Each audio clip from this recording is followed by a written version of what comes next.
What's happening, everybody? It's your Dosha the Fly Guy, and I look like I'm about to rob somebody. Nah, but jokes aside, it's ADA Day, which means I've got questions from you guys that I need to answer. I actually got a lot of them and not too much time, so I'm gonna stop talking. Let's get into them. Do you think possession is 9/10 of the law?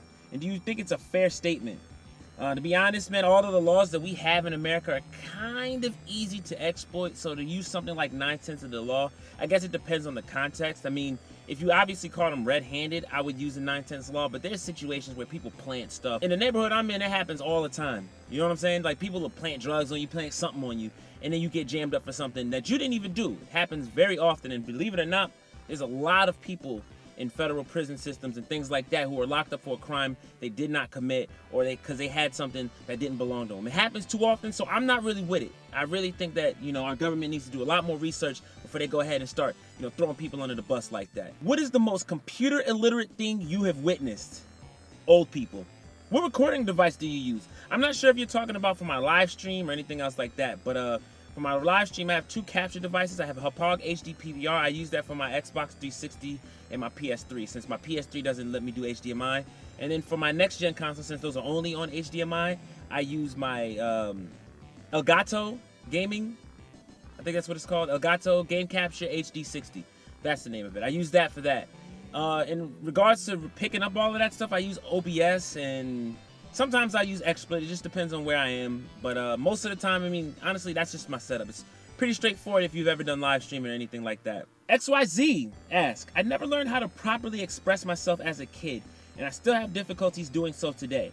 How do I do so? My parents were always around. I was always around my mother and my father. My father a little bit more so when I started getting older. You ever seen the movie Boys in the Hood? You remember that segment where, in the beginning of the movie, the mom pulls up with the son, says, I can't teach you how to be a man, right? And then, kicks him out the house, drops him off with the father. The dad lays down the rules. I kind of had that lifestyle growing up, so I can relate to that. Now, in regards to your question, it's really easy to kind of overthink this process. Honestly, you should be able to express yourself, but maybe one of the issues you feel like you have is that you're too sensitive. You and I kind of fall in the same boat. I'm kind of sensitive too. Maybe that's why I'm saying that, but it's not too difficult. Honestly, sometimes you just got to know. You got to pay attention. You got to listen to people and pay attention to their behaviors. Know when they're joking, know when they're not. A good example, I got a lot of friends who are not from America. Now, when I say that people behave differently from other countries, I mean it. Like, I was talking to one of my buddies. He's from the Czech Republic. He was talking about how he was joking and, humor. And, he's just being humorous in his style. And, the way that he finds humor is different from the way we find humor. What he was doing wasn't funny to most Americans. And then I got around another guy who was from the same area, and he was right. Yeah, they joke around completely differently. It's just the way that they are. It's easy to get caught up in something like that, but don't let it bother you.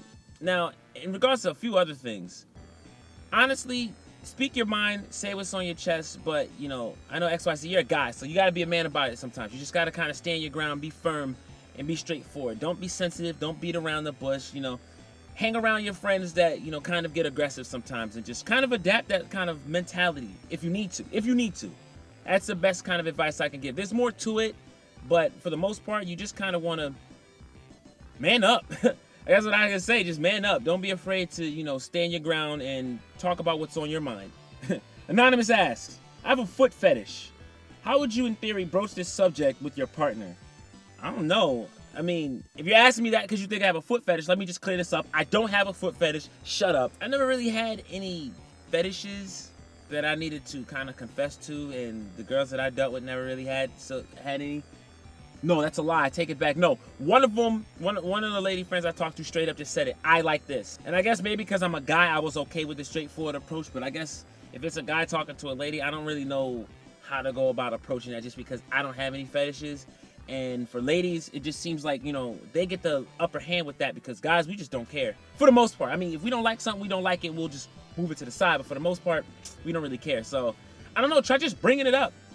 See what happens. They might not like it. Oh well. Pick a brand, Mitsubishi or Subaru. To be honest, I haven't seen much from the Mitsubishi camp as of lately, but I'm still gonna go with Mitsubishi. Next question, which action movie character would you least like to go toe-to-toe with? Right now, any character played by Jason Statham. I don't care who it is, I don't care what it is. The Transporter, the Expendable, any of them Kung Fu bastards, none of them. Because I don't know why, but yo, Jason Statham is like the white Jackie Chan. He beat up Jet Li. I'm done. Why don't you dress a little more sexier for your viewers? Now, I know what that's in regards to. That's funny. Thank you for watching the podcast. But let me be real for a second, man. If I could continue to stream without my shirt on like I used to, I would still do it. But I can't. Too bad. But that's what the Instagram is for. All right, this was actually a question for the Game Lounge. As a kid, what was your favorite game? Hi to Mikey and Allie. So I asked Sally and I asked Mikey what their favorite game was. And they straight up just told me like new age games, which makes me feel like they had no past life when it comes to video games. I trolled them. But the answers that they gave me, Sally told me it was Mass Effect 3. And Mikey actually said Call of Duty Ghosts. I'm not making it up.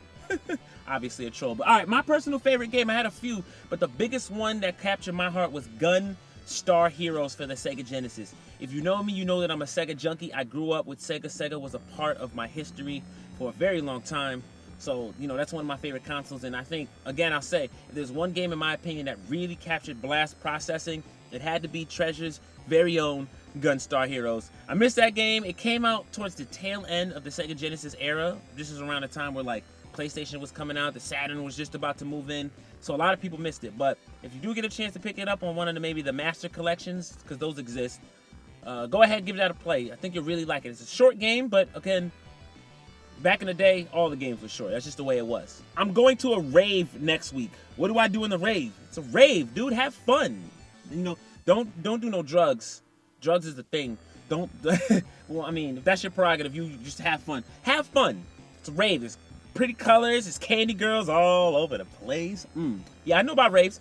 And you just have fun. Enjoy the thrill. It's really a wild kind of thing. If you've ever been to a place like, especially my most favorite rave or party to go to is the Electric Daisy Carnival, the EDC. It comes around every year. It goes all around the U.S., but the biggest one being in Vegas. If you can afford to go to the Vegas one, first off, you are rich, and I salute you. But, I mean, if you've ever been to a rave similar to that, it's just, those are concerts, but, I mean, they're like rave/concerts. They're off the hook. They're really fun. So if you get a chance to do that, do that. I think you'll love it. If you could meet any other YouTuber, which one would it be? That's a good question. See, I've met a lot of YouTubers. And actually, at this point, I guess meeting YouTubers isn't too far-fetched. I know a lot of people would say, well, hey, what about PewDiePie? Met PewDiePie. I know that Swoozie is good friends with Jenna Marbles. I really appreciate Jenna for what she does. And probably also Timothy De La Ghetto. I'd like to meet him just because I want to have a rap battle with him and a comedy off. He's a really talented guy, and I really appreciate people who kind of turn what they do into something that's entrepreneurial. Like a Nick Cannon, but you're talking about YouTubers, so I'm just gonna not mention him. But I always appreciate people like them. I know they say he's a cornball, and they say people like them are cornballs, but you gotta understand, these are the corniest people are the most creative. You know what I'm saying? They're the ones that are willing to put their personality on the line and do the things that are considered goofy or abstract or weird, right? And that's what makes them cornballs. I appreciate them for that. So if I had a choice, I would meet Timothy De La Ghetto. I would definitely meet Jenna Marbles. Those are the top two on my list just because of how they've transitioned from just YouTubers to entrepreneurs. It's really good. My dad just came in the car. He drank coffee. So we're going to answer another question while he's in the car. Here's a good one. Here's the situation. I'm friends with a single mom and she's 19, same age as me. Here's my thing. I don't know the words to tell my parents that I'm falling in love with her. So please, your suggestion. Plus, she's a rich girl, a master's degree as a doctor. She's super smart. All right. You're a person with experience in a relationship. How did you break it to your parents when you liked somebody? If you did, go ahead. I'm gonna let you take this one, Dad. Well, if I really, really like someone and like the person and not her position and her wealth, I brought that person home. I say, first I would let my parents know in advance that there's someone I'm thinking about and get their general reaction. 9 out of 10 of parents are always very happy when their child is, at least say they found someone that they really do like. And they're eager to see what type of person they're bringing home.